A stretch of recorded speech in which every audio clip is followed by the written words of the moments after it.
Hi everyone, welcome into this week's my weekly CBS Fix. I hope everybody had a wonderful week. This week has certainly been a little tougher with all the unfortunate news, the terrorism, the KKK stuff, the neo-Nazi stuff. I'd like to say a few words about that afterwards. But in this week's parsha, the Torah says that if you have a brother who is very poor, very destitute, make sure not to harden your heart against him. Don't close your hand, but rather make sure to give him charity. He is your brother. We have an obligation to take care of a brother.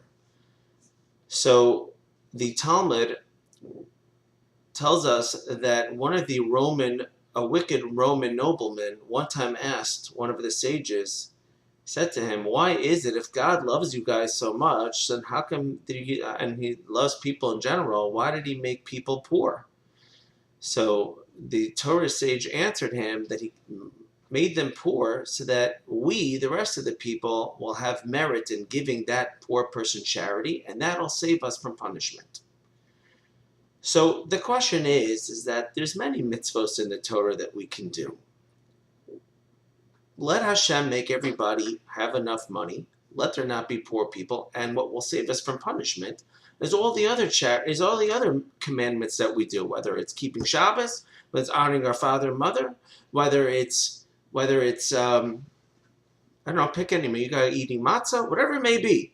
Let those mitzvahs act as a protection. What exactly is his answer? And I want to share two ideas. They're part and parcel the same, but one idea is that this teaches us the concept that people in their minds believe that the money that they have belongs to them.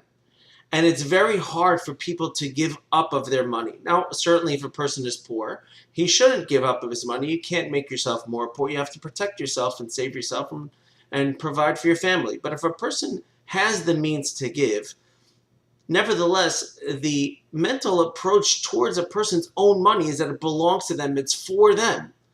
And rather, Hashem wants that we should actually give it up, because one of the reasons that Hashem gave us the money is specifically to hand it out. Hashem allowed us to be the person that would give out the money.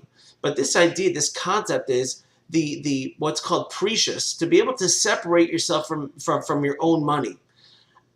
That is very hard for many people to do.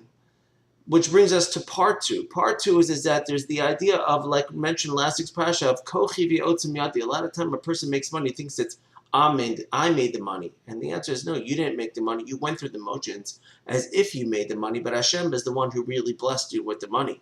So when a person then gives the charity, he's also being able to tap into the fact that he trusts in Hashem, and that Hashem only made him a conduit to be able to provide for other people. To be able to gain such an awareness and to be able to tap into such a high level, that especially acts as a protection from us from any punishment. If we eat matzah, matzah may taste good. It doesn't take too much away from us. Yes, it's a little expensive. Or if we keep Shabbos, it's fun to keep Shabbos. But for a person to part with their money, that's very hard for people to do. To kind of get back to this week's tragedies, whether it's face-to-face with neo-Nazis or whether it's what happened at our synagogue locally over here, what happened just today in, forget now where it was, that a car slammed into a whole crowd of people outside a restaurant, 13 people died, at least 15 people are injured.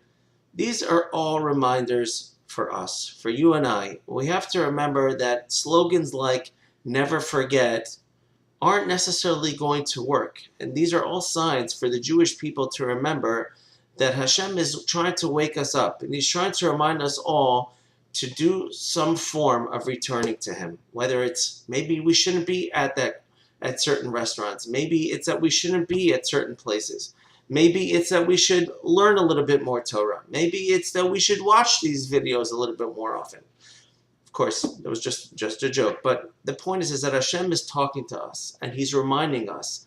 And if our own people can't remind us to become more Jewish, Hashem sometimes wakes up the non-Jewish people or the haters, that they should remind us that we are Jewish people and that we are attacked. And they're not doing anything. They're simply puppets in Hashem's hands. And Hashem only goes like this to his puppets when this side, the other reminders are trying to remind us that we have to be better people.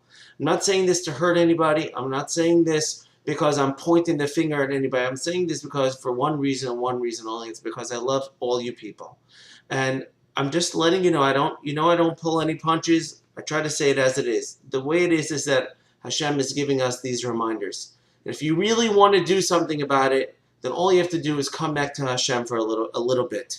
At least start out with a little bit. But just ignore your Judaism and say it's their fault and they're the bad people. What about our responsibility towards our other Jewish people, brothers and sisters? What about our responsibility to God? Are we not bad people if we ignore our responsibilities? So it's easy for us to point the finger at other people. We have to point the finger at ourselves. I mean us also. The religious Jewish people have to point the finger at ourselves. Is there a message for all of us? And we have to take this message, and certainly a mitzvah, like in this week's parasha, of giving charity to others is certainly a way to help. Have a good Shabbos. Maybe only hear good tidings and see Mashiach quickly in our days. Thank you for listening.